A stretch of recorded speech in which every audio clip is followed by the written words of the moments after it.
Bonjour YouTube, je suis Sébastien et voici une caméra fisheye, donc c'est celle qui voit à 180 degrés ou presque. Elle a pris la tempête et le connecteur fait la tronche. Je vais voir si j'arrive à vous l'éclairer assez pour que vous puissiez voir. C'est rouillé, déformé, oxydé. Il y avait le raccord étanche, le problème c'est qu'elle s'est retrouvée couverte dans la grêle et elle n'était pas contente parce qu'elle était sur un mur. Donc je vais la démonter parce que j'ai des raccords de remplacement normalement, enfin j'en ai une petite collection. Donc je vais voir si je peux la démonter, l'ouvrir et remplacer le fil. Parce qu'a priori, peut-être que c'est que le connecteur. Peut-être que c'est pas que le connecteur, mais au moins on va voir l'intérieur. J'en profite tant que mon imprimante 3D imprime des boîtiers de Bopi.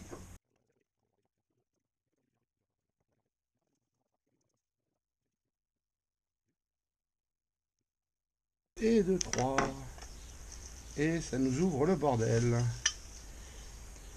Et on s'aperçoit donc qu'ici, c'est relié sur un connecteur qui s'appelle un J quelque chose. Ça c'est du JST-XH et à mon avis c'est la taille en dessous qu'il me faut. Alors on va déballer ça.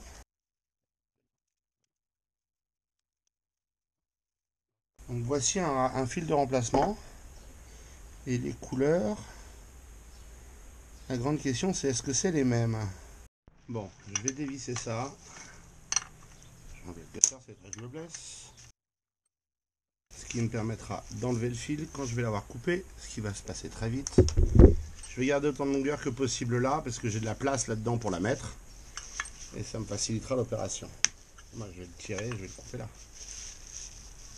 Hop. Je vais en garder un petit peu sur le fil, ça me permettra de tester la continuité si j'ai besoin de vérifier des branchements. Je viens d'avoir un éclair de génie peut-être, ou pas, on verra bien. Mais il y a une bonne probabilité si j'enlève cette prise à nouveau.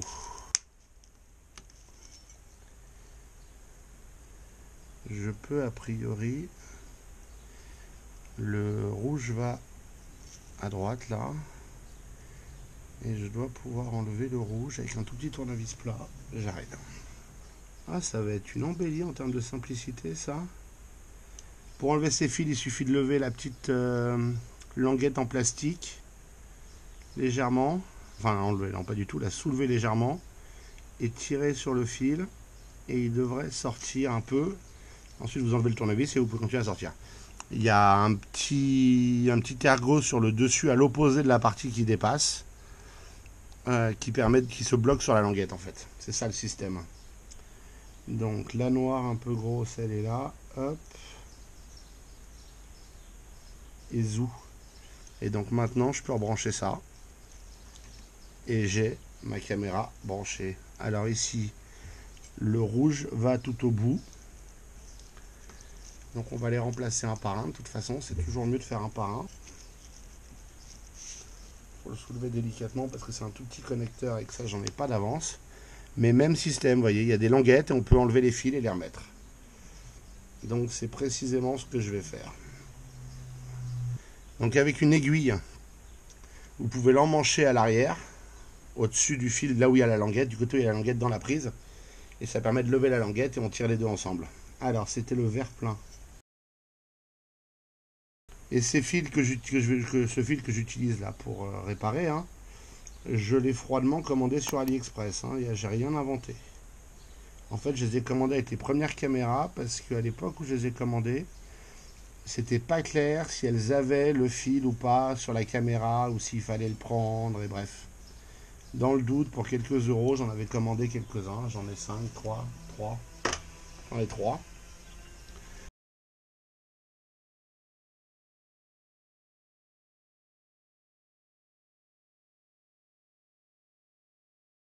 Et enfin, le mauve, donc.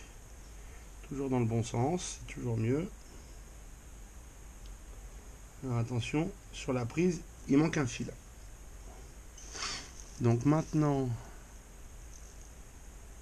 je le rebranche dans le bon sens. C'est ça le bon sens, je pense. Oui, c'est ça le bon sens. Non? Si, c'est ça le bon sens. peut pas se tromper théoriquement, mais parfois c'est dur à brancher. Voilà.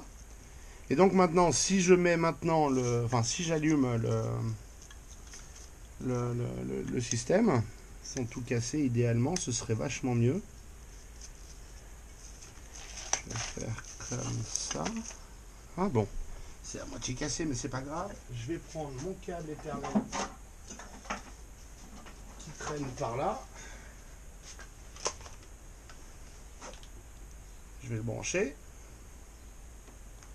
On a des lumières qui s'allument, au moins la rouge, et la verte. Et elle vient cliquer, ce qui veut dire que c'est plutôt bon signe. Et elle marche.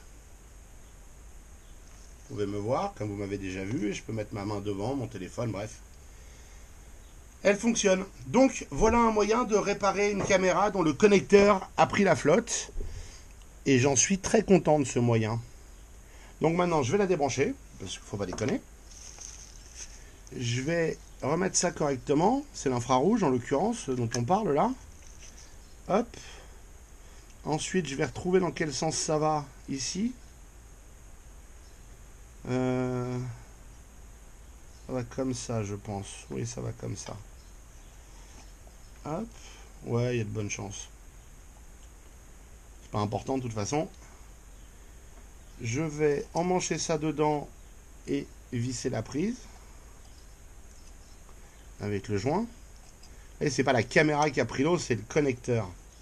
En fait, ma recommandation pour ceux qui achètent des caméras sur AliExpress et ont peut-être comme moi des problèmes, quand vous mettez le connecteur étanche, il faut mettre l'autre morceau qui va sur le mur. Hein. Il est là, l'autre morceau qui va sur le mur. C'est tout ça, on emmanche, on visse, on machin, c'est très bien. Mettez ensuite du silicone dessus sur le fil, ici, et sur le... Parce qu'il faut les mettre avant de sortir la prise, c'est ça qui est très con. Mais du silicone ferait aussi bien l'affaire. Alors maintenant, on va revisser. Hein. Hop. Et nous avons une caméra qui fonctionne. Un petit coup de sopalin dessus pour enlever la poussière parce qu'elle est en panne depuis un certain temps. Il n'y a pas que vous qui procrastinez, moi aussi. Et puis c'est pas comme si je manquais de chantier et de projet.